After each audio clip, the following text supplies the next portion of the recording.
पुण्यात्माओं, जैसे समुद्र के अंदर, समंदर में सीप होती है एक, जिसमें ये मोती बनते हैं।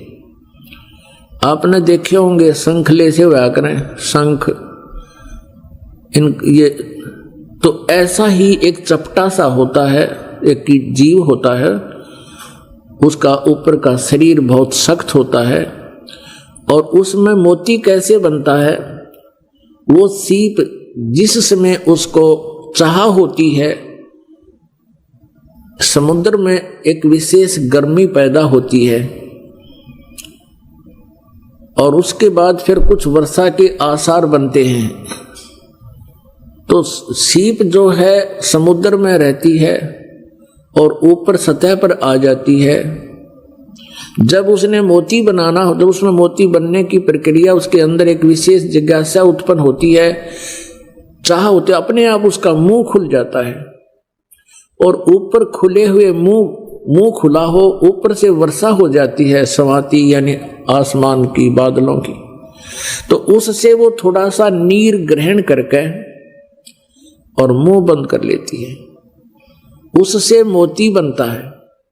और उस सीप का मुंह खुलाना हो, चाहे सारा सामन बरस जा, मोती नहीं बन सकता।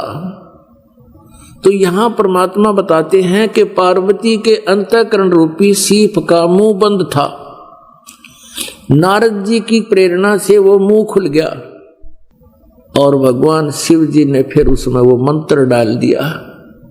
तो भगवान शिव ने कहा कि पहले तेरी इच्छा नहीं थी और ये ऐसा अनमोल मंत्र है, मैं तुझे ऐसे बर्बाद नहीं कर सकता, और मैं तुझे दे भी देता, बता भी देता, तो तेरे जिज्ञासा थी नहीं, यू काम नहीं करता, ये व्यर्थ जाता।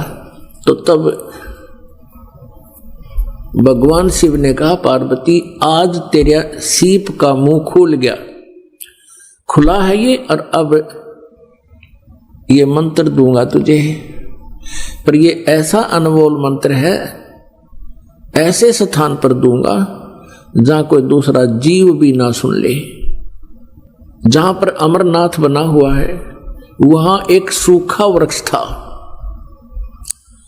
एक सूखा वृक्ष था, कोई पत्ता नहीं था, टहनी शेष थी, और वहां जाकर उसके नीचे बैठ गए भगवान शंकर और पार्वती। भगवान शिव जी ने हाथ से 3 ऐसी जोर जोर से ताली बजाई, इतनी आवाज हुई कि आसपास, इतना भयंकर नाद हुआ कि आसपास के कोई पक्षी वहां पर था वो उड़कर भाग गया, और कहीं अंडे भी थे आसपास के वृक्षों में, वो भी पक्षी बनकर उड़ गए। उसी वृक्ष की खोगर में एक थोथे स्थान पर में जो वृक्षों में हो जाता है, उसमें एक मादा तोते ने अंडे दे रखे थे। जो स्वस्थ अंडे थे वो तो पक्षी बनकर उड़ गए, एक गंदा अंडा था वो शेष रह गया। भगवान शिव पार्वती जी को वो मंत्र सुनाने लगा। पुण्यात्माओं, आपको पता चलेगा आप कितने पुण्यवान हो। वो जो मंत्र पार्वती जी को मिला वो मंत्र आप जी को मिल रहा है, इसके बीच में ये किसी को ना मिला।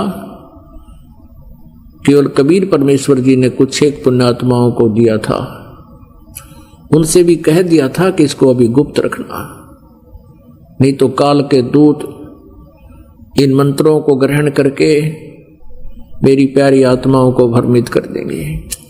अब यहां एक प्रश्न और है कि ऐसे स्थान पर मंत्र क्यों दिया भगवान शिव ने, और इसको गुप्त क्यों देते हैं। ये ऐसा मंत्र है, यदि ऐसे वैसे व्यक्ति को मिल जावे, वो इसका जाप साधना करके सिद्धि युक्त हो जाता है, और फिर वो ना जाने कितने जीवों को दुखदाई हो जाता है।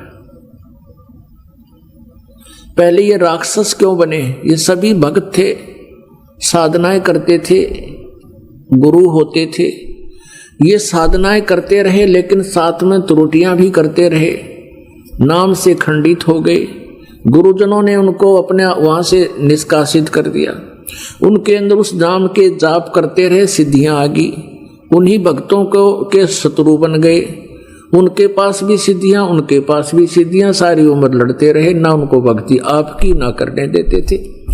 आपने सुर असुरों का युद्ध खूब सुना पुराणों में, और अधिकारी जो होता उसके मुख से सुना हुआ ज्यादा असर करता है। तो वहां पार्वती जी को भगवान शिव ने वो मंत्र दिया।